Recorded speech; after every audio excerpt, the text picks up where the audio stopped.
Individual roles and roles in a group. First, let's talk about individual roles in the group. So first is task roles. Task roles are those that help or hinder a group's ability to accomplish its goals. They are the information giver, clarifier, questioner, summarizer, or tester. Then, maintenance roles. Maintenance roles are reality tester, encourager or supporter, and harmonizer. And the last one is hindering roles. Most times, we can choose who we're going to work with. Therefore, it is important to focus on team building, supportive attitudes rather than hindering ones. Let's proceed in roles in a group or group roles. Task roles. While there are many task roles a person can play in a group, we want to emphasize 5 common ones. First is task leader, information gatherers, opinion gatherers, devil's advocate, and energizer. Social emotional roles. Social emotional roles. Group members play a variety of roles in order to build and maintain relationships in groups. And it can be a social emotional leader, encourager, followers, tension releaser, and compromiser. Procedural roles. Groups cannot function properly without having a system of rules or norms in place. Members are responsible for maintaining the norms of a group and play many roles to accomplish this. And it can be a facilitator, gatekeepers, and a recorder. The last one for group roles is individual roles. Because groups are made of individuals, group members often play various roles in order to achieve individual goals. And it can be aggressor, blocker, self-confessor, playboy or player, joker or a clown.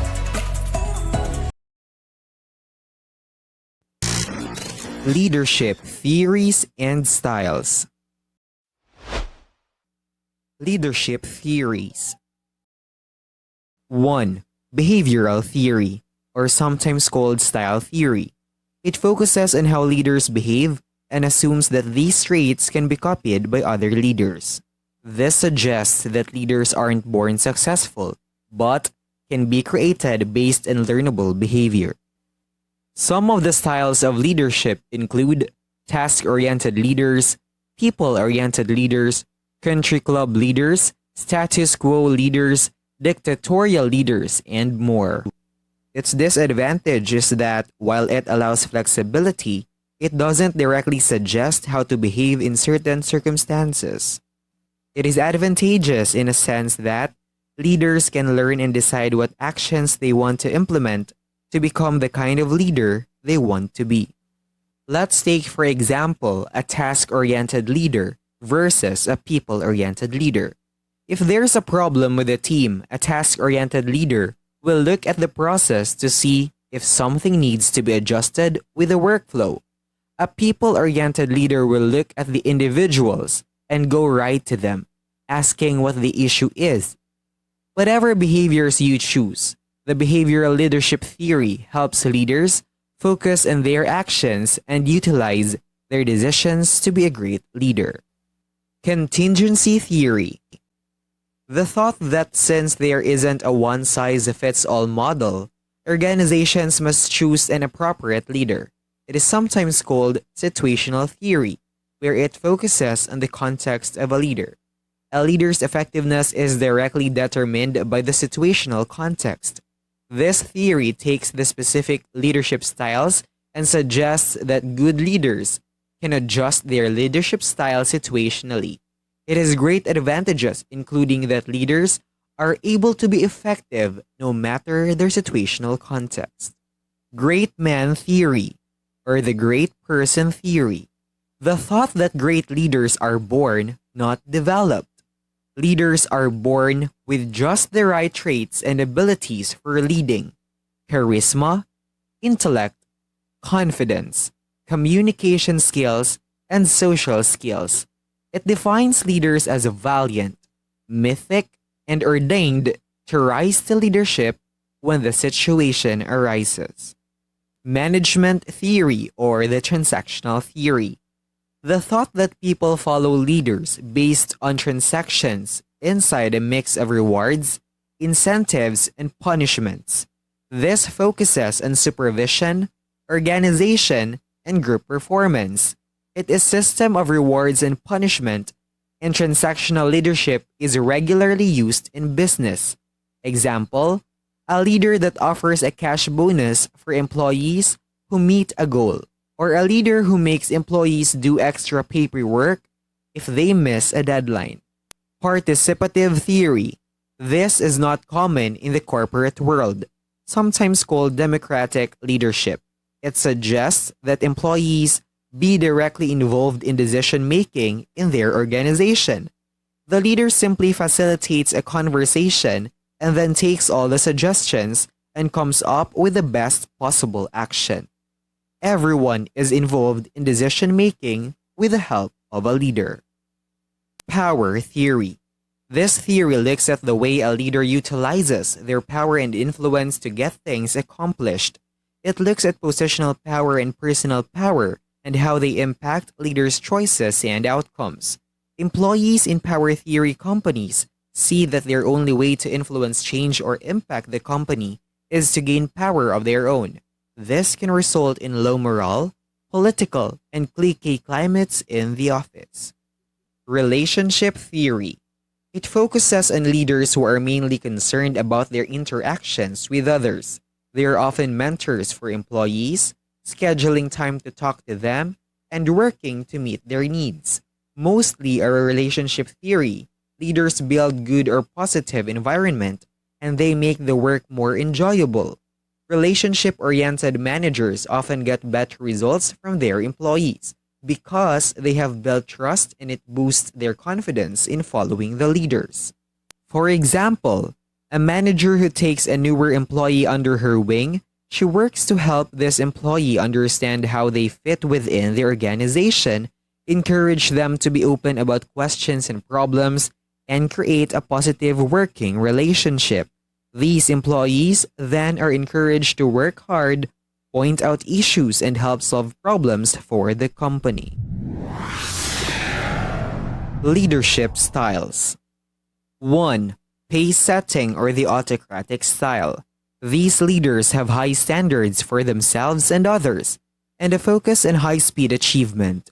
They are very achievement-oriented, action-driven, and focused primarily on results, and their support teams need to be self-motivated, self-directed, and skilled. The task-oriented autocrat can destroy commitment and erode the trust of followers. Yet, this leader is also a pace setter who can be a nice, decent individual, even though quick results take precedence over morale. People-focused or the affiliative style. These leaders value harmony and emotions and have a strong focus in people and relationships. They establish positive relationships based on loyalty and trust, as well as open sharing of ideas and valid feedback. People come first for these leaders, enhancing emotional bonds and strong feelings of belonging. Team harmony, a high level of tolerance, and true empathy all help drive performance and a people-focused work environment. Authoritative, command and control style. These leaders are task-oriented and enthusiastic about a common vision and have a strong focus on policies and procedures. They can be seen as extremely controlling, on decision-making, and even somewhat dictatorial in nature. Poor listening and leadership dominance defines this command and control style. Unfortunately, there can be a division between authoritative leaders and their followers. Excellence-focused or the coercive style. These leaders are demanding and top-down, and focus on driving solutions during crisis periods. They are also tail-oriented and expect immediate compliance with defined expectations. Success is critical to these leaders, yet they often alienate those with contrary opinions.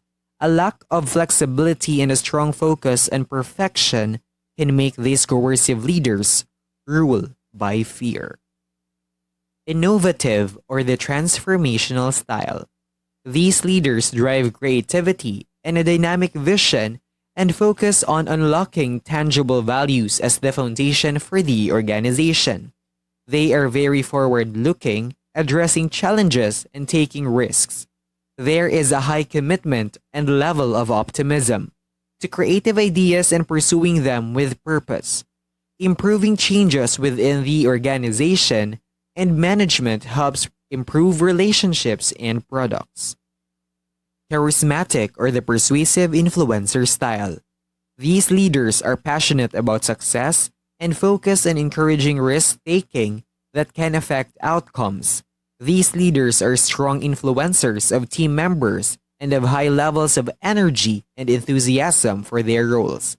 These leaders have the charm and persuasiveness to build unwavering commitment to positive change and transformational actions.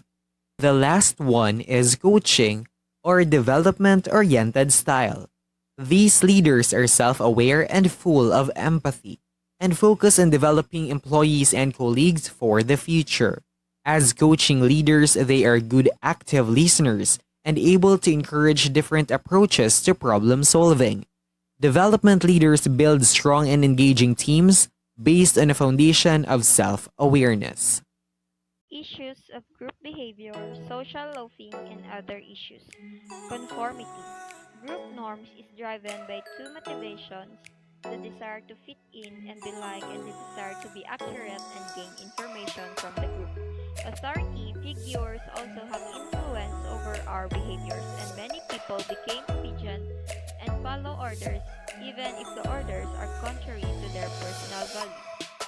Conformity to group pressures can also result in groupthink or the faulty decision-making process that results from cohesive group members trying to maintain group harmony. Group situations can improve human behavior through facilitating performance on easy tasks but inhibiting performance on difficult tasks. Conformity is a change in a person's behavior to go along with a group, even if he does not agree with the group. The Ash effect. If the influence of the group majority on an individual's judgment, compliance is going along with the request or demand, even if you do not agree with the request. Ash in the Ash studies, the participants complied by giving the wrong answers but privately do not accept that the obvious wrong answers were correct. The size of the majority, the greater the number of people in the majority, the more likely an individual will conform. There is, however, an upper limit, a point where adding more members does not increase conformity. In, in Ash study, conformity increased with the number of people in the majority up to 7 individuals. At numbers beyond 7, conformity leveled off and decreased slightly. Ash 1955. Groupthink.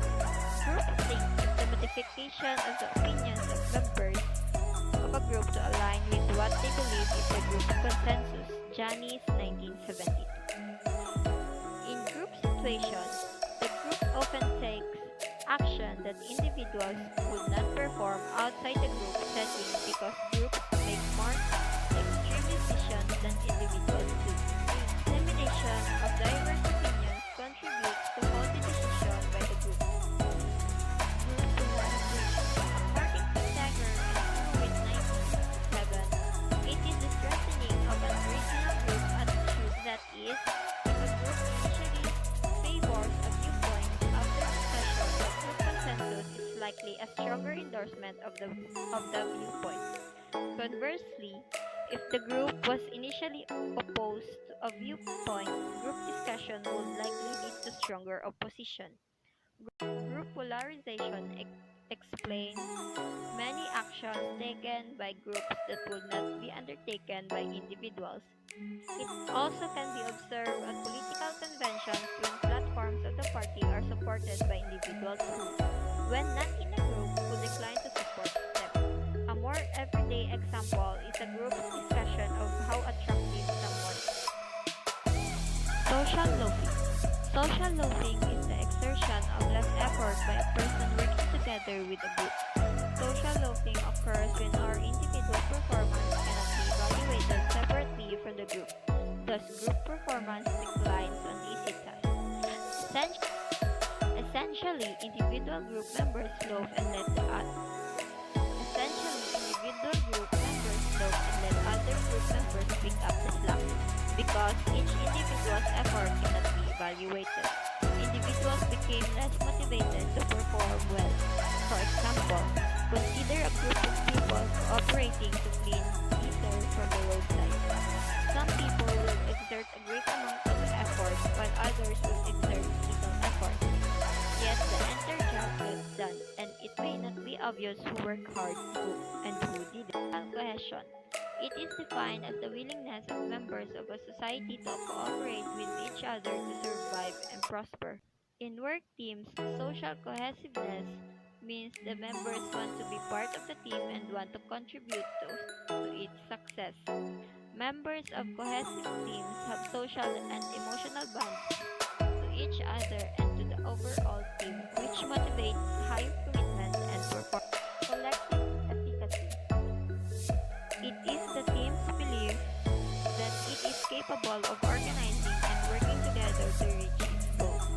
Creating collective efficacy is a bit of a balancing act. If goals are perceived as being too easy to reach, members may not feel that they have to put in their full effort. On the other hand, if goals are perceived to be too difficult, members may